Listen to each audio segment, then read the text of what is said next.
صلو علی محمد و علی محمد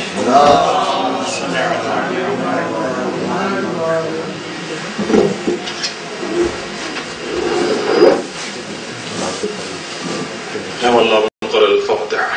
بسم الله الرحمن الرحيم.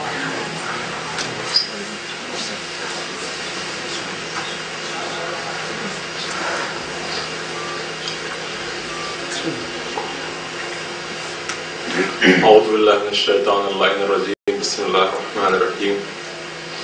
الحمد لله الذي هدانا لهذا وما كنا لنهتدي لولا أن هدانا الله.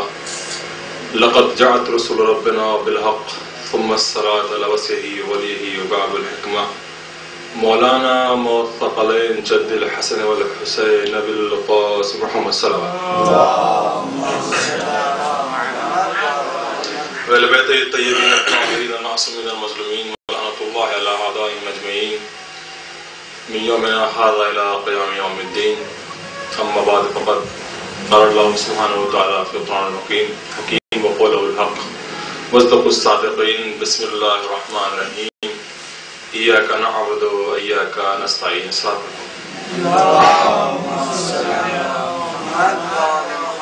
حسن محترم، قبل از گفتگو آپ سے التماس ہے کہ ایک مرتبہ سورہ حمد اور 3 مرتبہ سورہ قل اللہ پڑھ کر مرحوم جناب رحمت اللہ پیر بھائی اور ان کے عزیز و اقارب اور تمام مہمان کو نہیں بخشتے ہیں.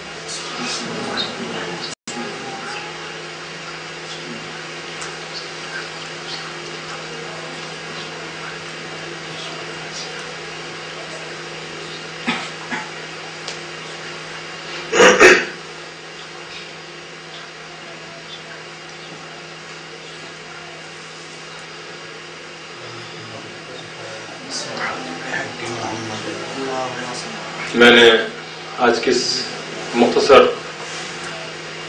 تقریر کا جو موضوع معین کیا ہے وہ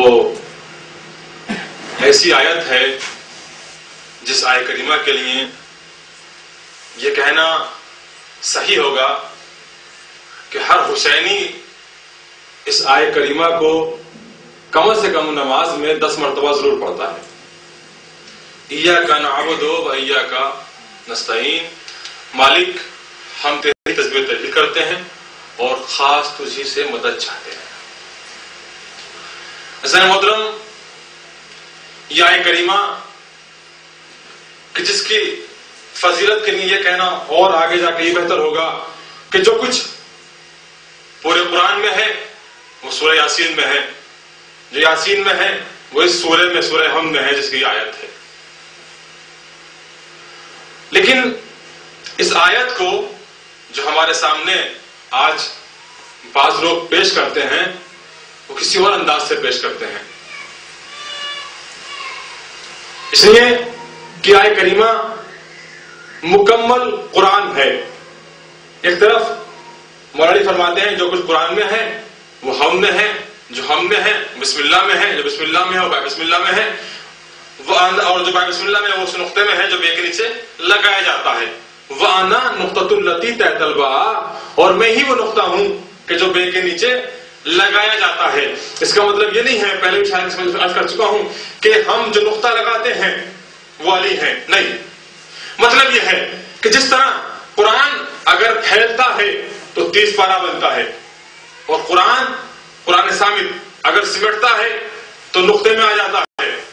یہ قرآن صامت کی شان ہے، یہ قرآن صامت کی بلندی ہے، عظمت ہے. تو آئیے دیکھیں کہ کیا قرآن ناطق کی عظمت بھی ایسی ہے کہ نہیں. غور کیجیے گا. آئیے، علی علیہ السلام دیکھنے میں ایک ہیں، علی ہیں، لیکن اگر علی کی تشریح کی جائے، علی کے صفات کو بیان کیا جائے تو پھر کون سی بات ہے جو علی میں نہیں پائی جاتی.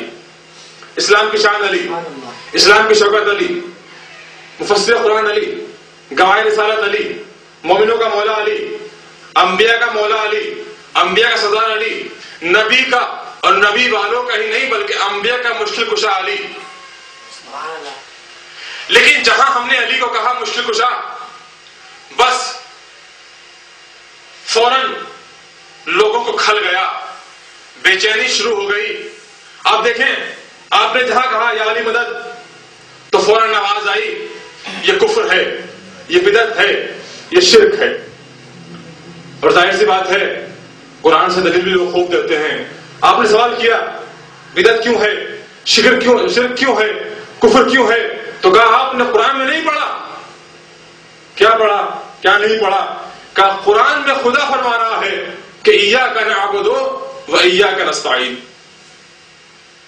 ظاہر سی بات ہے دلیل بہت اچھی ہے، لیکن اس طالب علم کا اور مفتی صاحب کو یہ دعویٰ ہے کہ اگر آپ نے قرآن پڑھا پورا ہے تو غور سے نہیں پڑھا. اس لیے کہ ہر مضمون کا، ہر موضوع کا، ہر سبجیکٹ کا ایک مدرس خاص ہوتا ہے. گمان کیجئے سائنس اس کا ٹیچر الگ ہے، میتھ الگ ٹیچر ہے، لاجک الگ استاد ملے گا. تو ہر انسان اپنے سبجیکٹ کو بہتر جانتا ہے. اچھا، یہ آیت کریمہ یا یہ قرآن کریم جس کی آیت کریمہ ہے کس پر نازل ہوا؟ نبی پر. تو کیا اس قرآن کریم کو کوئی انسان یہ دعویٰ کر سکتا ہے کہ نبی سے بہتر جان سکتا ہے؟ اس لیے کوئی شاعر اپنا کلام پیش کرتا ہے تو کیا ہم یہ دعوے سے کہہ سکتے ہیں کہ شاعر کا جو مقصود تھا ہم مکمل سمجھ گئے؟ ظاہر سی بات ہے کوئی انسان کسی شاعر کے کلام کو مکمل نہیں سمجھ سکتا کہ جو وہ ہو کہ جس کی بنا پر شاعر ہمارے سامنے آیا، جس نے شاعر کو خلق کیا، جو نطق جب کرتا ہے تو منطق کے ساتھ، اصول کے ساتھ کرتا ہے. تو میں نے ایک سوال پڑھا محمد علی محمد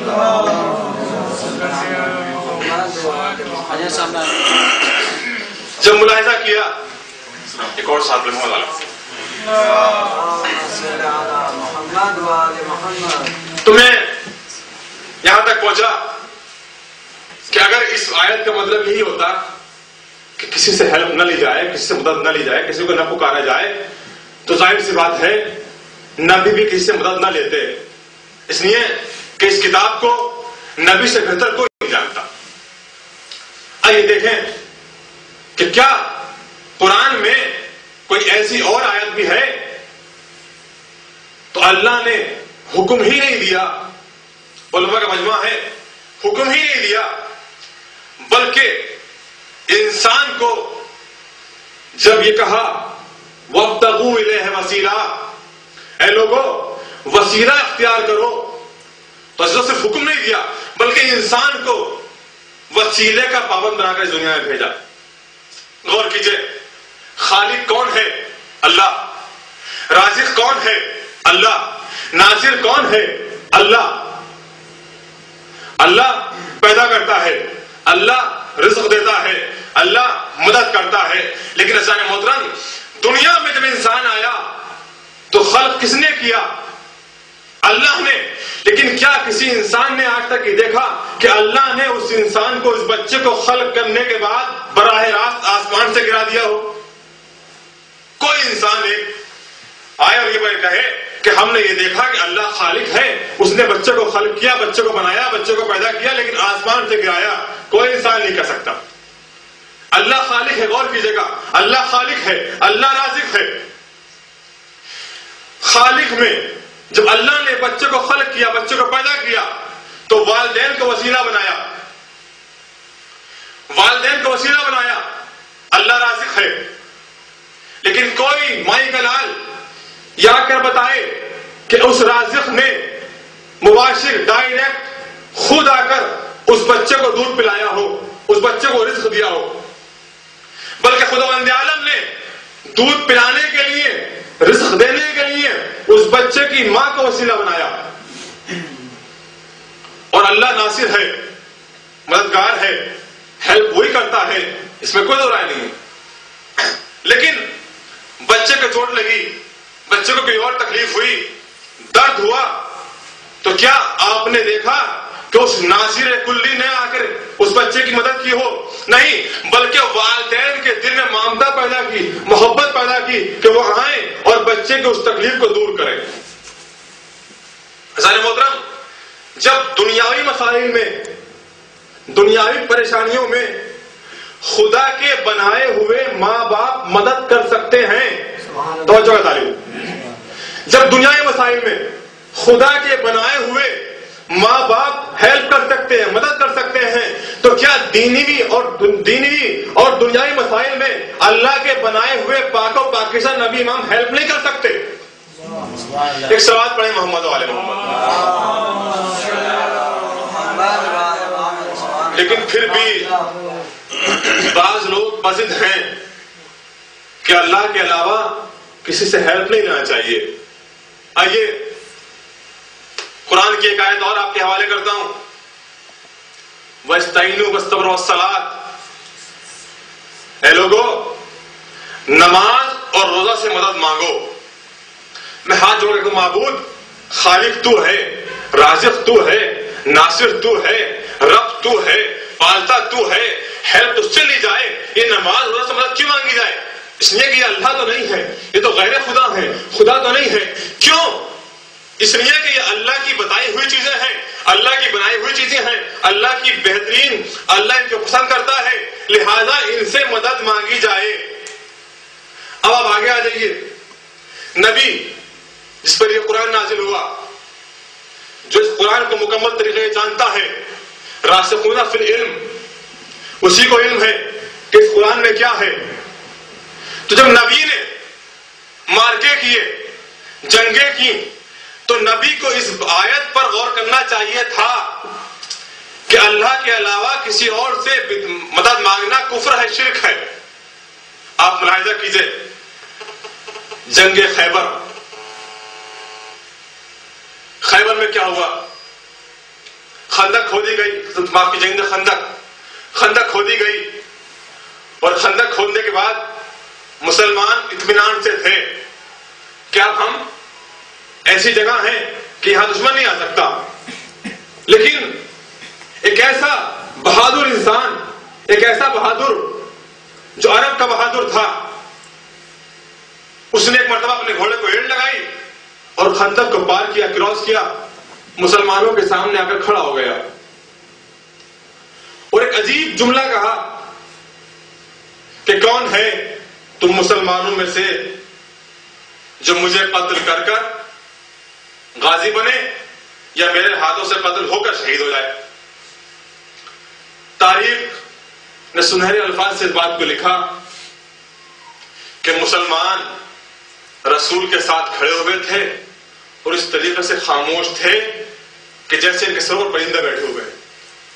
جب رسول نے مجمع کا یہ حال دیکھا تو رسول مجمع سے مخاطب ہوئے، کہا من لہذا القلب، کون ہے جو اس کتے کے مقابل میں جائے. عزیزان محترم، تاریخ نے لکھا کہ ایک انسان کھڑا ہوا، علی ابن ابی طالب، اور باقی تمام لشکر اسلام خاموش. نبی کے نے کہا علی تم بیٹھ جاؤ، اور نبی نے اپنے کلام کو 3 بار دہرایا. کون ہے جس کتے کے مقابلے میں جائے؟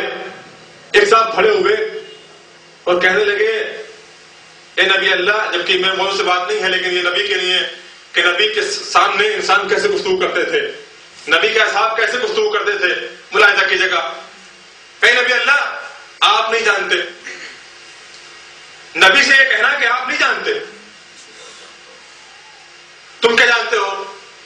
کہ نبی اللہ ایک بار ہم اور یہ عمر ابن عبدود جا رہے تھے ساتھ میں کہ راستے میں ہم لوگوں پر کچھ ڈاکوؤں نے حملہ کر دیا، اور نبی اللہ قریب تھا کہ وہ ڈاکو ہم لوگ کو مار ڈالے، لیکن اس نے عمر ابن عبدود نے ایک اونٹنی کے بچے کو اپنے بائیں ہاتھ سے اٹھایا اور ان کی تلوار لی اور سب کو بھگا دیا. یہ چشمدید گواہ تھے جو اونٹنی کو دیکھ چکے تھے عبدود کے ہاتھوں پر، عمر ابن عبدود کے ہاتھوں پر. اگر کوئی عام انسان، کوئی مشرک، کوئی کافر ایک اونٹلی کے بچے کو اپنے ہاتھ پر اٹھا لیتا ہے تو لوگ تعجب کرتے ہیں، مگر وہ جس نے صرف 2 انگلیوں سے درِ خبر کو اٹھا لیا. اللہ سبحان اللہ، کیا کہنے. ایک صلوات پڑھے محمد والے.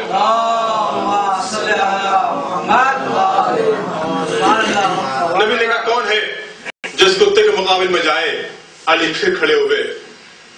نبی نے اپنا امامہ علی کے سر پر رکھا اور دعا کی، معبود اب تیرے محمد کے پاس ایک ناصر رہ گیا ہے، تو اس کی حفاظت فرما. یہاں پر علماء کا مجمع ہے. اللہ نے قرآن میں کہا کہ ہم نے اپنے حبیب کو شاعری نہیں سکھائی. ہم نے اپنے حبیب کو شاعری نہیں سکھائی.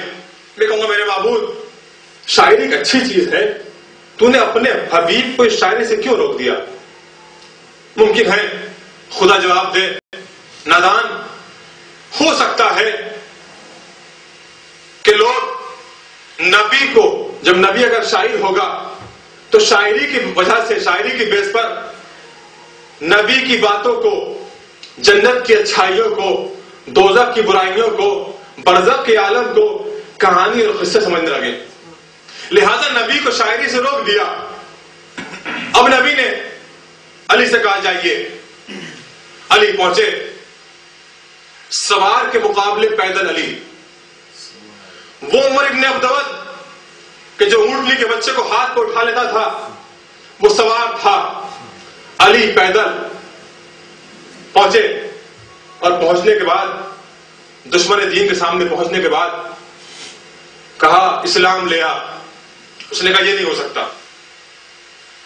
کیونکہ مسلمانوں سے محبت تھی علی کو. لہذا کہا اچھا اگر اسلام نہیں لاتا تو پلٹ جا.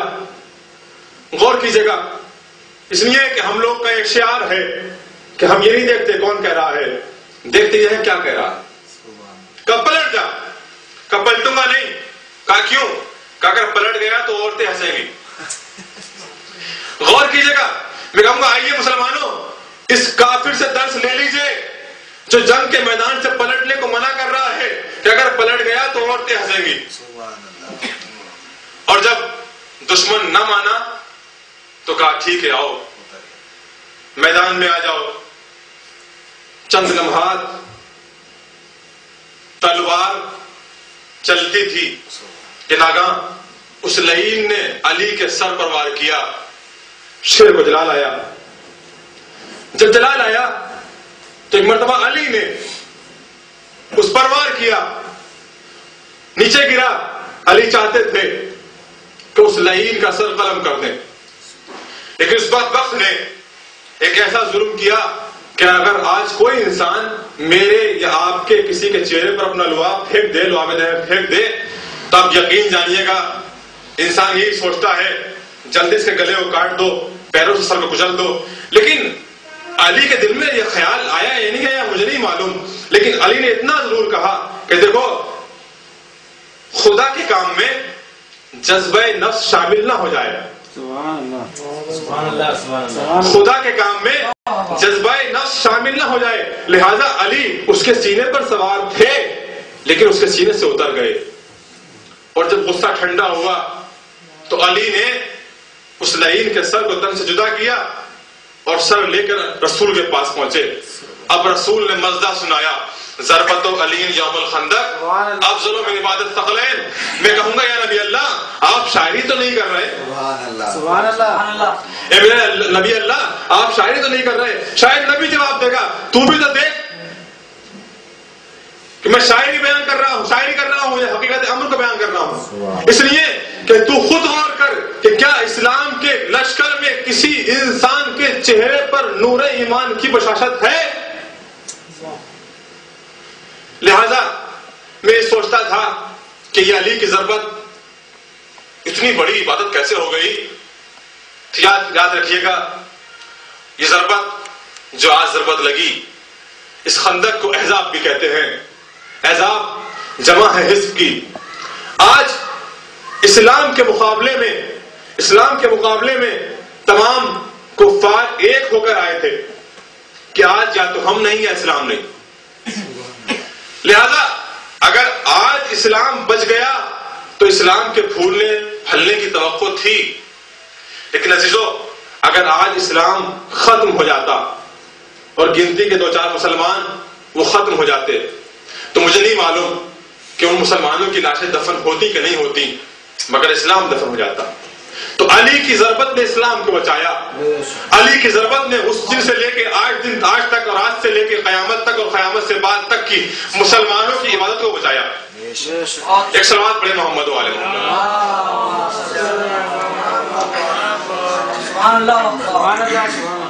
اسلام محترم، ہم علی کو اگر پکارتے ہیں تو وہ صرف اس لیے کہ اگر اسلام نے کبھی کسی کو پکارا تو وہ علی کو یا علی کے خون کو پکارا۔ اب دیکھیں، ہم پر اعتراض، ہم پر تان، لیکن ایک موقع اور تھا کہ اس موقع میں نبی کو 40 دن ہو گئے اور جنگ ہوتی رہی۔ اب اللہ نے کہا میرے حبیب دن ہوتے رہیں گے، دن گزرتے رہیں گے، فتح نہ ہو سکے گی، لہذا آواز دو، نادے علی المنصور علی جائے۔ اے علی، اے نبی، اس علی کو آواز دو جو مظہر العجائب ہے، جو عبادتوں کا مظہر ہے، جو مشکل مزاحی کا مظہر ہے۔ لہذا نبی نے آواز دی اور نبی کا مشکل، دو جہاں کا مشکل کشا نبی کا مشکل کشا بن کے چلا، اور نبی نے وہ علم علی کو دیا کہ جو علم دینا اس بات کی دلیل تھا کہ علی شجاع ہے، علی بہادر ہے، علی سے خدا راضی ہے، علی سے خدا محبت کرتا ہے، علی سے نبی محبت کرتا ہے، اور علی ان سب سے محبت کرتا ہے۔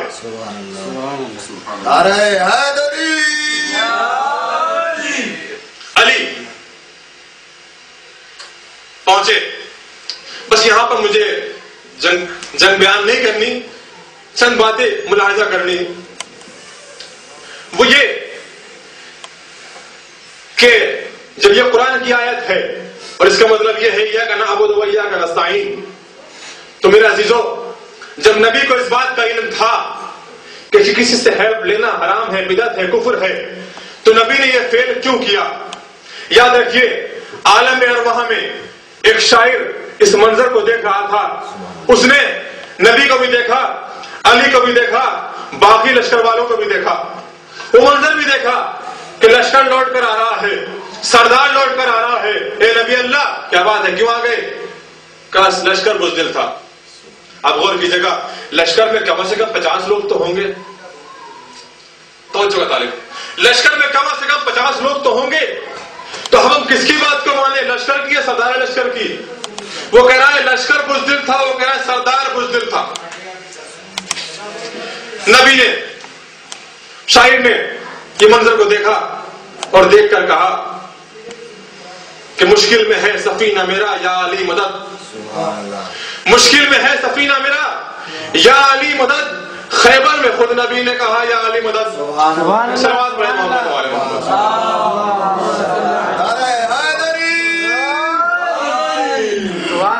بزرگ محترم، یہ اسلام اگر بچا تو یہ ابو طالب کا خون تھا، علی تھا۔ اس لیے جب بھی کبھی اسلام کا انکار ہوا تو ابو طالب کا خون بولا، ابو طالب کا خون بولا۔ اور اس کے بعد جب ایک زمانہ وہ آیا کہ یزید نے یہ چاہا کہ اسلام کو ختم کر دے، تو ایک مرتبہ حسین علیہ السلام اٹھے اور کہا اے میرے نانا کے دین، اگر تیرا سینہ کمزور ہے تو علی اکبر کا سینہ سلامت ہے، اگر تیرے بازو کمزور ہو چکے ہیں تو عباس کے بازو سلامت ہیں۔ اے میرے نانا کے دین، اگر تجھے میرا سر چاہیے، اگر تو تیرے لیے اپنا سر، میرا سر موجود ہے۔ ایک بچی نے آواز دی، جس بچی کو 4 سال کی بچی کہتے ہیں، سکینہ بنت حسین نے آواز دی، اے میرے نانا کے دین، اگر تو یتیم ہو رہا ہے تو سکینہ کا بابا موجود ہے، سکینہ یتیم ہو جائے گی مگر تجھے یتیم نہ ہونے دے گی۔ ہاں عزیزو، ایک واقعہ آپ کے حوالے کر رہا ہوں۔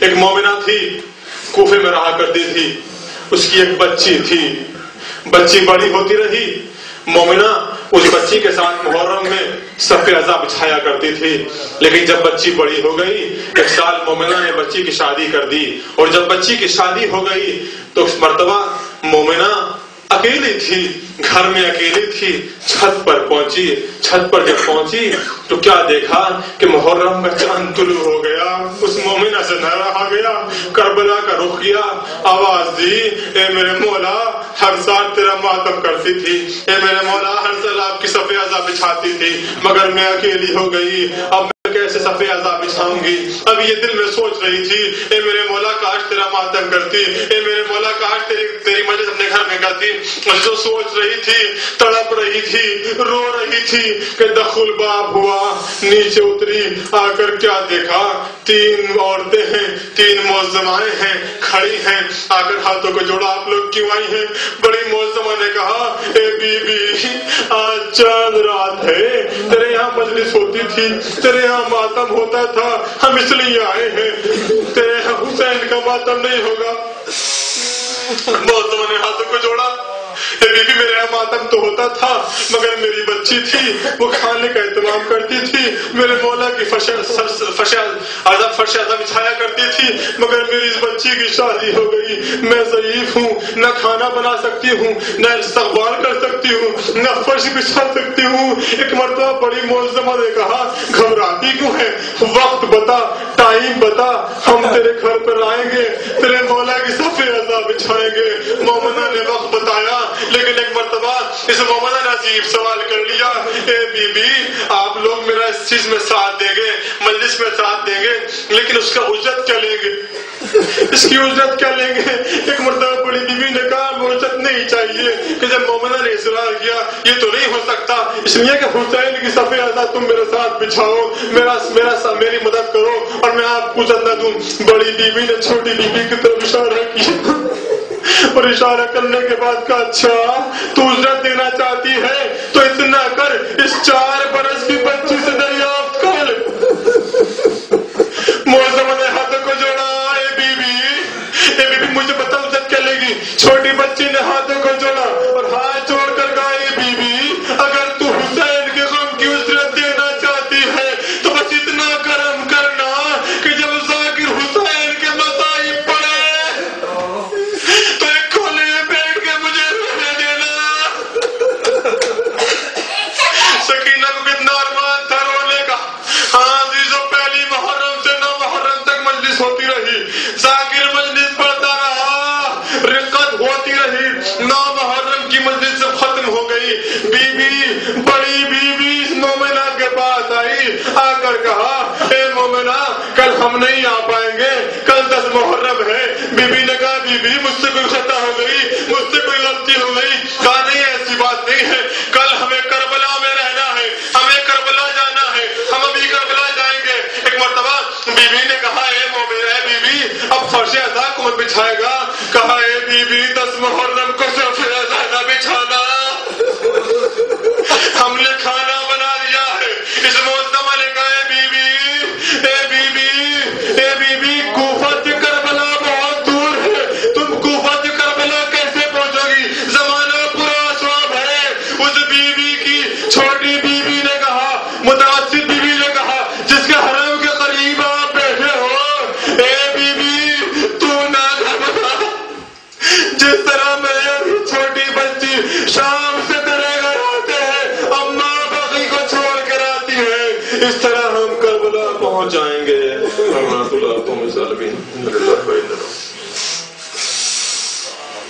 سورہ اخلاص کی رحمہ کر تمام مرحومین کو احسان فرمائے۔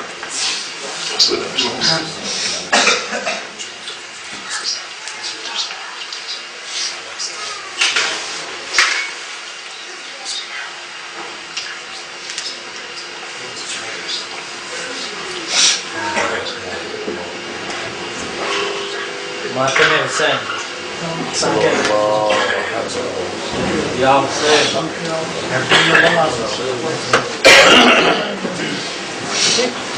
یا حسین یا حسین یا حسین یا حسین یا حسین یا حسین کیا جو شام میں آ کر قیام فیضان نے کیا جو شام میں آ کر قیام فیضان نے کیا جو شام میں آ کر قیام فیضان نے بدل کے رکھ دیا سارا نظام فیضان نے کیا جو شام میں آ کر قیام فیضان نے سجا کے اپنی وفاؤں کے مہرباں وہ نجوم سجا کے اپنی وفاؤں کے مہرباں وہ نجوم امیر کر دی غریبوں کی شام فیضان